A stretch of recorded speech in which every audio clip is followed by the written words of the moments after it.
여러분 안녕하세요. 많이 졸리시죠? 제가 하는 거에 따라서 더 주무실 수도 있고 또 뭐 정신이 번쩍 들게 할 수도 있을 것 같은데 최선을 다해서 잠을 깨워드리도록 하겠습니다. 먼저 작년에 이어서 올해에도 이렇게 우리 에너지 기업들을 위해서 발표 시간을 할애해 주신 윤병태 시장님께 진심으로 감사 말씀드리겠습니다. 세션 1이 에너지를 중심으로 해서 AI 기술 그리고 AI 기술의 활용 그리고 전력망의 운영 등에 중점을 두었다고 하면은요, 오늘 세션은 AI를 중심으로 해서 우리 그 AI에 사용되는 에너지를 어떻게 효율적으로 관리하고 그 에너지를 어떻게 공급할 것인가가 주 내용이 되겠습니다.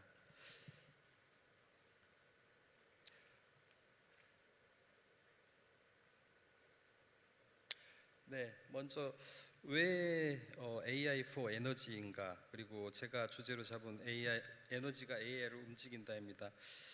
사실 저는 오늘도 아침에 챗GPT를 사용을 해서 제가 그 몸담고 있는 회사에서 필요한 보고서의 일부를 작성을 했고요. 여러분께서도 아마 많은 부분에 활용을 하고 있을 거로 여겨집니다. 사실 오늘날은 AI가 모든 산업을 바꾸고 있는 시대에 저희가 살고 있죠. 특히 이 AI는 혼자 움직이는 게 절대 아닙니다. 사실 AI를 밥으로 치면 밥도둑이죠. 전기도둑. 우리나라에서는 뭐 게장이 밥도둑이라고 하는 말이 있잖아요. 제가 91학번인데요. 제가 학교에 입학했을 때만 하더라도 286에서 386으로 넘어가던 시대였어요. 그리고 첫 번째 들었던 수업이 아마 컴퓨터 개론이었을 텐데 그때는 이제 CPU라는 개념이 훨씬 더 GPU보다 강하게 자리를 잡고 있었죠.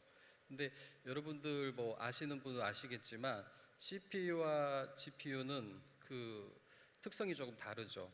CPU를 마라톤 선수라고 하면은 GPU는 약간 단거리 전력 질주하는 선수라고 할 수 있는데요.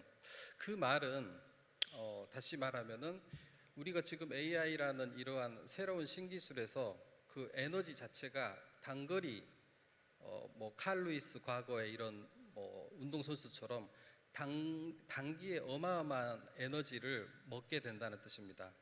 결국 그렇다면 이 에너지를 전기라는 형태로 공급을 해야 되고 그 전기를 우리가 어떻게 효율적으로 관리하고 공급할 것인가가 바로 이 에너지 포 AI의 주된 내용이라고 할 수 있을 것 같습니다. 보시는 바와 같이 실제 2024년도에 데이터 센터에서 소비하는 전력의 양이 약 415테라와트 시 정도 됐었는데요.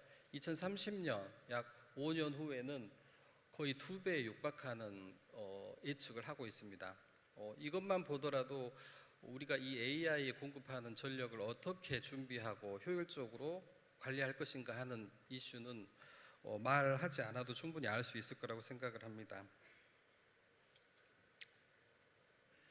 실제 AI가 전력 수요를 증가하는 이유는 두 가지입니다. 지금 챗GPT가 세상에 나온 지 이제 한 2, 3년 정도 됐는데요.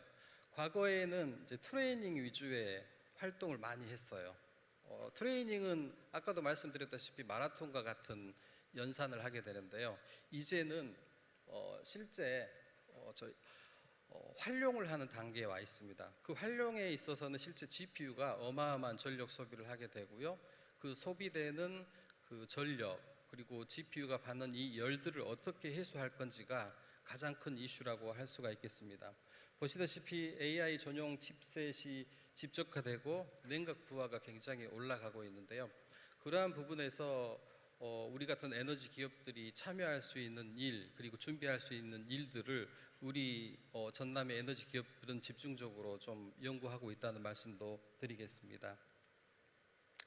실제 전력 공급 같은 경우는 아시다시피 다양한 형태로 준비가 되고 있는데요. 재생에너지 PPA와 같은 그리고 ESS를 백업해서 사용하는 부분 그리고 원전이냐 수력을 하이브리드 형태로 활용하는 부분도 들을 수 있겠고요.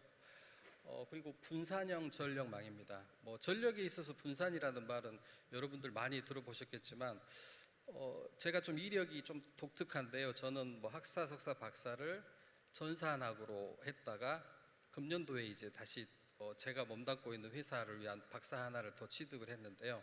제 전공이 원래는 분산 데이터베이스 시스템이었어요. 근데 에너지 관련된 일을 해보다 보니까 결국 IT에서 말하는 분산 시스템과 이 에너지의 분산 시스템이 거의 대동소이한 것 같다는 생각을 많이 하고 있습니다. 전력 공급의 혁신은 이 세 가지 분야로 결국 절충될 것 같은데요. 송전망을 결국 보강하고 개통의 혼잡도를 개선하는 부분이 필요할 것 같습니다. 그리고 이 AI가 전력을 많이 먹는다고도 했는데요. 실제 그 냉각하고 열 관리하는 이 혁신이 굉장히 필요합니다. 실제 여러분들 챗 GPT가 어디 살고 계시는지 혹시 아시나요? 챗 GPT의 집이 어딘 줄 아세요? 챗 GPT는 오픈 AI라는 회사에 소속이 되어 있는데요. 제가 곰곰이 생각해보다 한번 역시 챗 GPT한테 물어봤는데요. 마이크로소프트의 데이터 센터에 애저라는 시스템 내에 탑재가 되어 있더라고요.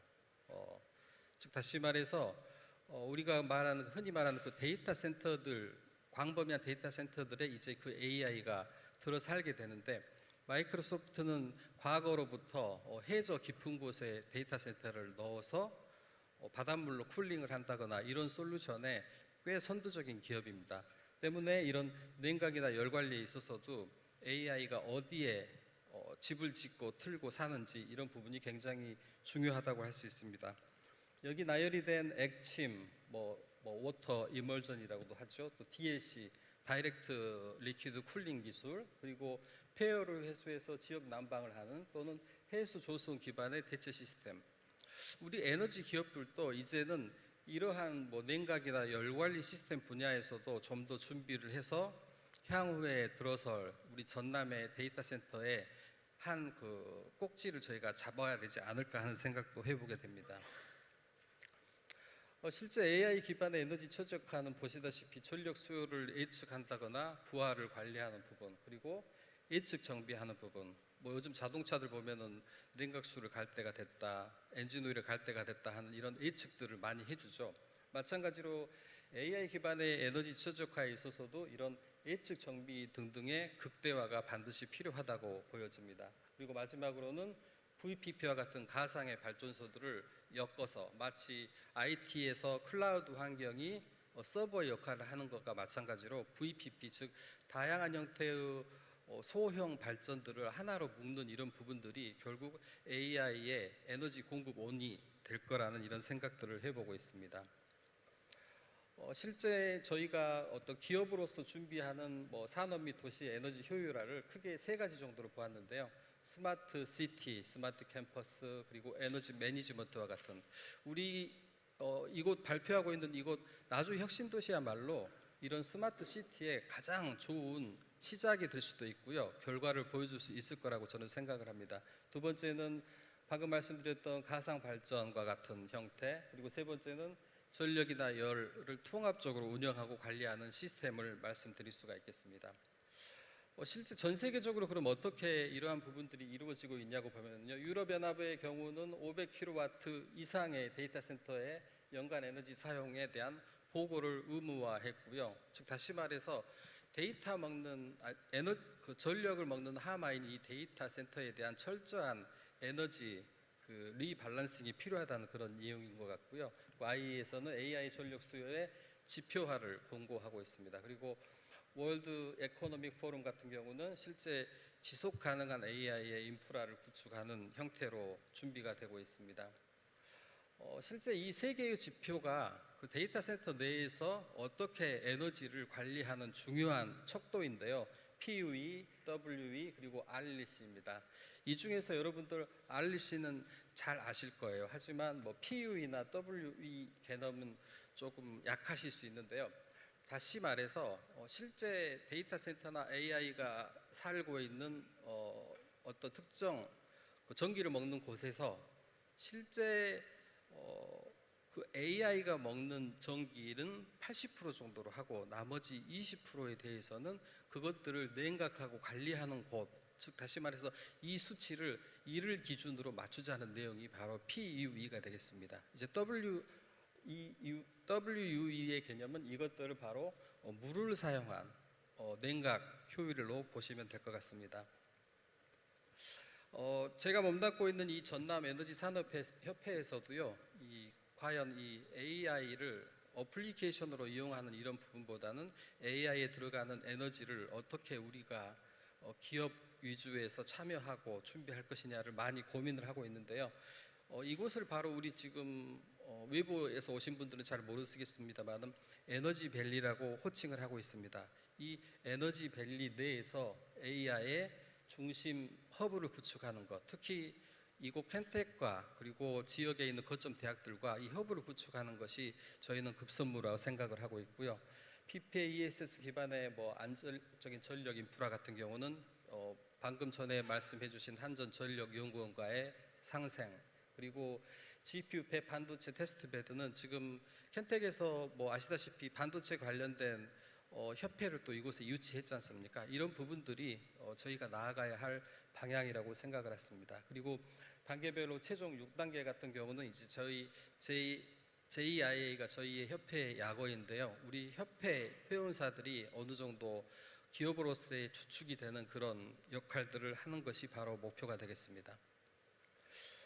실제 이런 부분에 있어서 지역 대학인 우리 주요 대학들 그리고 켄텍의 인력들은 굉장히 중요한 수요 그리고 공급이 될 거라고 생각합니다. 특히 저희 같은 경우는 이 에너지 관련된 다양한 형태의 인력들을 필요로 하고 또 소비를 하고 있는데요. 그런 인력들에 대한 공급이 바로 우리 켄텍과 그리고 지역 대학들이 해주셔야 될 가장 큰 일이라고 생각을 하고 있습니다.